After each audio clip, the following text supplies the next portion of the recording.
bienvenue dans Info Soir, voici les titres de cette édition. 10 morts ce matin dans le renversement d'un autocar au niveau d'un pont dans les environs de Rachidia. Plusieurs personnes sont portées disparues, 28 passagers ont pu être sauvés en cause les fortes pluies qui se sont abattues sur la région. Les averses orageuses qui touchent le nord et le sud du Maroc ont causé d'importants dégâts matériels. Vous verrez lesquels dans ce journal. Nos caméras se sont rendues dans les provinces de Ouarzazate et Al-Husseima.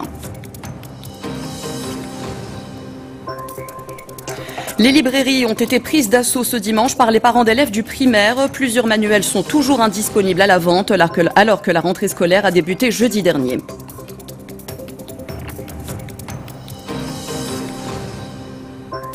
Une super production américaine de l'univers des super-héros récompensée pour la première fois de l'histoire de la Mostra de Venise qui a tombé le rideau hier soir. Joker a remporté le Lion d'Or. Bonsoir. Un accident dramatique en lien avec les intempéries s'est produit ce matin dans les environs de Rachidia. Au total, 10 personnes ont perdu la vie suite au renversement de l'autocar qui les transportait au niveau du pont Ouad Demchan. Un bilan provisoire. Les équipes de secours ont poursuivi leurs recherches pour retrouver les disparus. Comme l'a constaté Abd Samad Taham, 28 passagers ont pu être sauvés. Voyez son reportage commenté par Rizlan Taibi. Le voyage s'est arrêté ici, à une centaine de kilomètres du terminus. Le parcours de l'autocar en provenance de Casablanca et à destination de Rissani a été soudainement interrompu à une quinzaine de kilomètres d'Arachidia. Le bus a été fauché par les flots en furie d'une rivière en crue. On compte une trentaine de blessés, tous ont été pris en charge, aucun cas grave n'est à signaler. 10 personnes en revanche n'ont pas pu être sauvées. Leurs corps inanimés ont été repêchés ces dernières heures. Quant aux blessés toujours sous le choc, ils ont été admis à l'hôpital régional Moulay Ali Cherif. Le véhicule a foncé dans la crue. Le conducteur a tergiversé. Il ne savait pas s'il devait reculer ou avancer. Les passagers ont commencé à crier. Le véhicule a tangué. Le moteur s'est arrêté. Et puis le véhicule a été happé par les flots. Le véhicule a fait d'innombrables tonneaux. Les vitres se sont cassées. J'ai réussi à sauver mon ami et une autre personne. Tous les moyens humains et logistiques ont été mobilisés pour retrouver le reste des passagers de l'autocar. Le bilan des victimes pourrait être revu à la hausse durant les prochaines heures. Et sachez justement que nous disposons d'un nouveau bilan de ce drame. Il fait désormais état de 12 morts. Et suite à ce terrible accident, une délégation conduite par le ministre de l'Intérieur, Abdelwafi Laftit, le ministre de l'Équipement et du Transport, Abdelkader Amara, et le général de corps d'armée, Mohamed Haramou, commandant de la gendarmerie royale, s'est rendu sur les lieux du drame.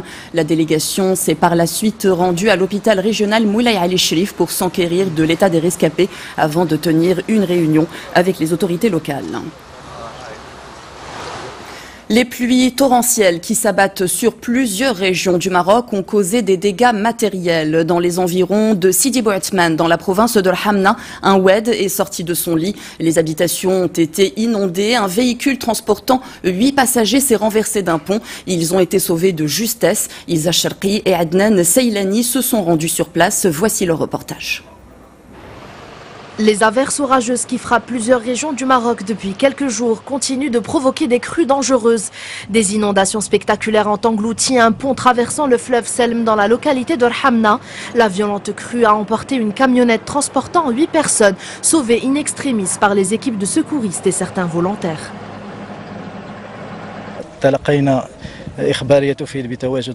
Nous avons reçu un appel relatif à un véhicule emporté par le fleuve Selm à Douar Treter. Nous avons immédiatement porté assistance aux 8 personnes prises au piège. Grâce à Dieu et à l'aide de la population, nous avons pu sauver ces 8 personnes et il n'y a eu aucun mort. Je fais partie des personnes qui ont aidé à sauver les victimes. Il y avait des enfants et des personnes âgées. Nous les avons sortis de l'eau un par un à l'aide d'une corde. Les inondations provoquées par le mauvais temps n'ont pas fait de dégâts humains mais ont eu raison des biens de la population locale. Plusieurs habitations ont été détruites et une partie du bétail a péri. Tout a été saccagé, nous n'avons plus rien. Même le bétail est mort, nous nous sommes réfugiés dans la mosquée. Les autorités locales d'Al-Haouz ont pris des mesures préventives pour éviter tout dégât humain en prévision de nouvelles crues. Plusieurs équipes de sauvetage ont été réparties sur l'ensemble de la région. Les averses orageuses touchent le nord et le sud du royaume. Dans la commune rurale d'Imi-Noulaouen, relevant de la province de Ouarzazate, elles ont provoqué des inondations emportant des animaux d'élevage. Les cultures agricoles sont menacées et plusieurs maisons ont été submergées par les eaux. C'est le même constat dans le nord du pays, dans la région d'El Husseima. Les fortes pluies ont entraîné la montée du niveau d'eau de plusieurs rivières. Les terres sont inondées à Ajdir, à Bni Boufrah. C'est un pont qui s'est retrouvé sous l'eau. Cette commune rurale se trouve sur la route qui relie El Husseima à Terguist. Elle a été fermée à la circulation. Et la prudence est toujours de mise. La direction de la météorologie nationale publie quotidiennement des bulletins spéciaux depuis une dizaine de jours. Cette nuit encore et jusqu'à demain à 6 h du matin, de fortes averses orageuses avec chute de grêle et rafales de vent touchent plusieurs provinces. Il s'agit de Berkane, Gersif, Jrada, Oujda, Taourir, Driouch et Nador. Les intempéries à l'étranger, l'ouragan Dorian sévit toujours. Il s'est abattu la nuit dernière sur l'est du Canada avec des pluies torrentielles et des vagues de près de 20 mètres. Il a été rétrogradé en cyclone post-tropical très intense. Les vents soufflent à 140 km/h et plus de 500 000 foyers étaient privés d'électricité. Dorian avait auparavant frappé les Bahamas, faisant au moins 43 morts. Oussama Al-Brali. Sur la plage de Treasure Cay, aux Bahamas, le soleil est enfin arrivé à percer les nuages. Le décor paradisiaque de l'île a laissé place à un spectacle horrifiant. Des carcasses de voitures recouvertes par des débris en bois, des voiliers renversés sur le palier des maisons détruites. Aux Bahamas, Dorian a fait plus de 3 milliards de dollars de dégâts. Le nombre de disparus continue à être actualisé. La police décompte pour l'instant 43 décès. C'est en considérant le nombre de personnes directement touchées par l'ouragan que ce bilan a été fait. Un bilan provisoire qui devrait s'alourdir tant que le nombre de personnes perdues sur le total des 400 000 résidents de l'archipel n'aura pas été clairement déterminé. À Marcharbourg, où 90% des infrastructures et des bâtiments ont été détruits, des milliers de personnes survivent à l'intérieur des refuges, sans eau ni électricité. Ils n'ont d'autre choix que de fuir vers Nassau. Nous ne souhaitons pas évacuer tout le monde. Nous voulons plutôt tenir les civils loin de l'île tant que les carcasses d'animaux et les corps des victimes n'auront pas été retirés. Une fois cela fait, ils pourront retourner à un environnement sain. C'est là notre objectif premier. À plus de 4000 km de là, le monstrueux ouragan de 75 km de diamètre touchait terre hier, à l'est du Canada. Avec des vents à 140 km/h, Dorian a déjà privé plus de 500 000 domiciles d'électricité et inondé Halifax, en Nouvelle-Écosse. 700 militaires ont été dépêchés pour venir en aide aux civils. Nous restons au Canada. Le corps de la jeune pilote marocaine Hind Barch a été retrouvé hier après-midi dans la région d'Estrie, province du Québec. Son avion a disparu il y a environ 3 jours. Il avait quitté Mirabel mercredi soir près de Montréal et a disparu du radar à quelques 37 km de Sherbrooke. Une enquête sera menée pour élucider les circonstances de l'accident. Et Hind Barch était agent de bord dans une compagnie aérienne. Elle avait besoin d'accumuler davantage d'heures de vol de jour et de nuit pour obtenir sa licence professionnelle et ainsi devenir pilote de ligne commerciale. Elle avait 22 ans.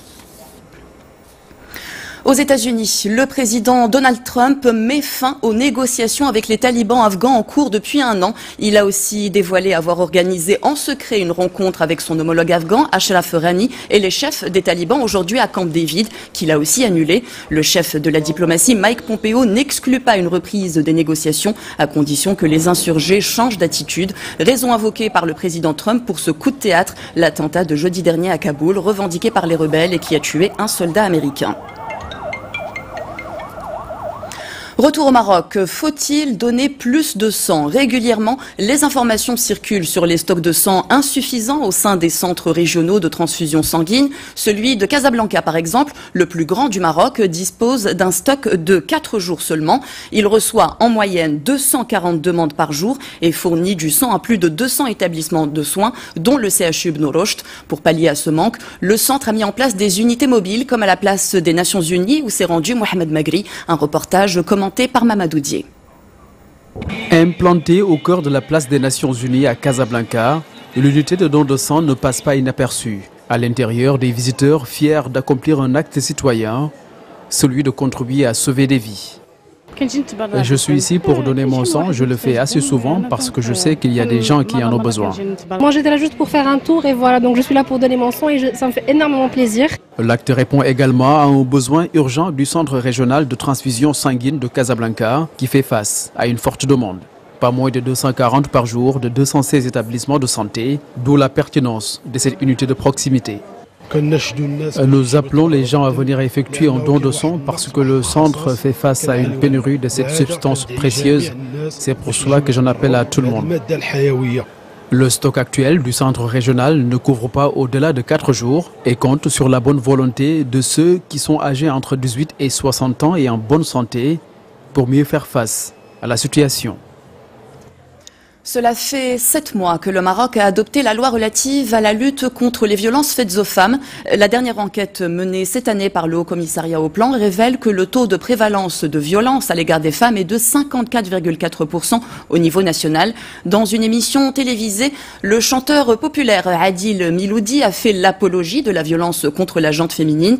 Un extrait vidéo qui a fait le tour des réseaux sociaux. Mohamed Lqant est allé à la rencontre des habitants de Rabat pour recueillir leurs réactions. Indigné, vous allez le voir dans son reportage. Le récit est de Rizlan Taibi. Cette déclaration a provoqué une levée de boucliers au Maroc. Le chanteur Adil Miloudi ne s'est pas arrêté là. Il a aussi affirmé lors d'un passage sur une chaîne de télévision qu'il a l'habitude de frapper sa femme et cela est naturel.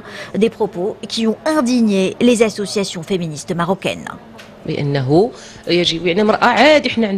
Ces propos banalisent la violence à l'égard de la femme et éclaboussent notre image à l'étranger. Ce chanteur balaye d'un revers de main tous nos efforts pour la défense des droits de la femme et éternit notre réputation à l'échelle internationale.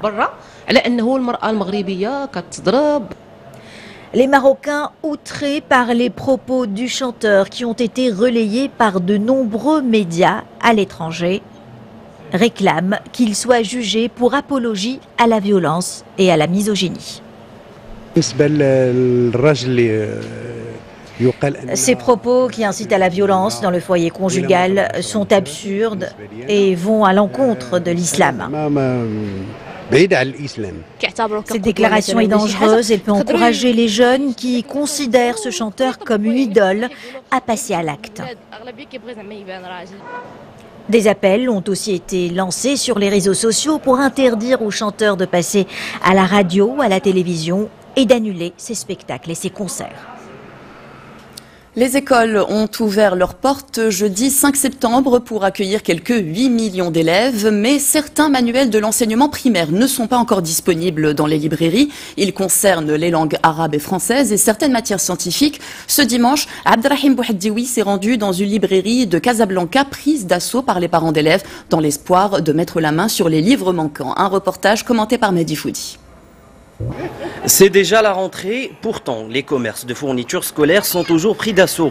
Même constat dans les librairies du Royaume où le manque de manuels embarrasse les parents et les élèves. Entre rupture de stock et retard d'approvisionnement, les clients prennent leur mal en patience. Les manuels, nous avons acheté quelques manuels seulement, nous avons cherché les autres dans les différentes librairies ici à Casablanca mais sans succès. Les manuels. Nous n'avons pas trouvé tous les manuels. Nous sommes obligés de chercher partout ou sinon de les commander à l'avance et attendre à ce qu'ils soient mis en vente. Selon le ministère de l'Éducation nationale, le retard de la mise en vente au niveau des librairies est dû à l'actualisation des manuels. Il s'agit de 49 livres scolaires actualisés sur un total de 390 homologués qui concernent les matières des langues arabes et françaises des 4 premières années de l'enseignement primaire. J'ai pas trouvé certains livres de CE1 et CE2 pour mes deux enfants. Ils ont dit qu'ils sont en rupture de stock et ils ne seront disponibles qu'après une semaine. J'ai acheté presque tous les manuels, sauf celui de la langue arabe. C'est désolant parce que ces livres doivent être disponibles bien avant la rentrée scolaire. Au titre de cette nouvelle année scolaire, l'opération de distribution des manuels actualisés devrait s'achever avant le 25 septembre, soit un retard de 3 semaines après la rentrée. 7e art à présent, avec la clôture hier soir de la 76e Mostra de Venise. Un film de l'univers des super-héros a été récompensé pour la première fois de l'histoire de cette grand-messe du cinéma. Joker a remporté le Lion d'Or, réalisé par l'américain Todd Phillips, accompagné pour l'événement de l'acteur Joaquin Phoenix, qui campe le rôle du clown maléfique, ennemi juré de Batman. Les détails avec Mamadou Dié. Joker au sommet du cinéma mondial à la 76e édition du Festival international du film de Venise. L'histoire qui présente un personnage ennemi juré de Batman a conquis le jury à l'unanimité. C'est tellement excitant de voir comment le film a été accueilli par le festival, un événement connu pour ses décisions audacieuses. Je pense qu'ils l'ont été cette année avec beaucoup de films et nous sommes tout simplement heureux d'être l'un d'entre eux pour avoir été audacieux également dans l'option de notre film. Après l'or, place aux 2 lions d'argent décernés au franco-polonais Roman Polanski pour le grand prix du jury dans J'accuse et au suédois Roy Andersson, celui du meilleur réalisateur dans About Endlessness. Et la coupe Volpi est décernée à l'actrice française Ariane Ascaride, meilleure interprète pour son rôle dans Gloria Mundi. Et moi aussi, je dis que ce prix est pour ceux qui reposent pour l'éternité au fond de la Méditerranée. Sur 63 films de la sélection officielle, 21 ont été ainsi récompensés. Plus de 3500 films ont été visionnés au cours du festival, qui marque de plus en plus sa particularité.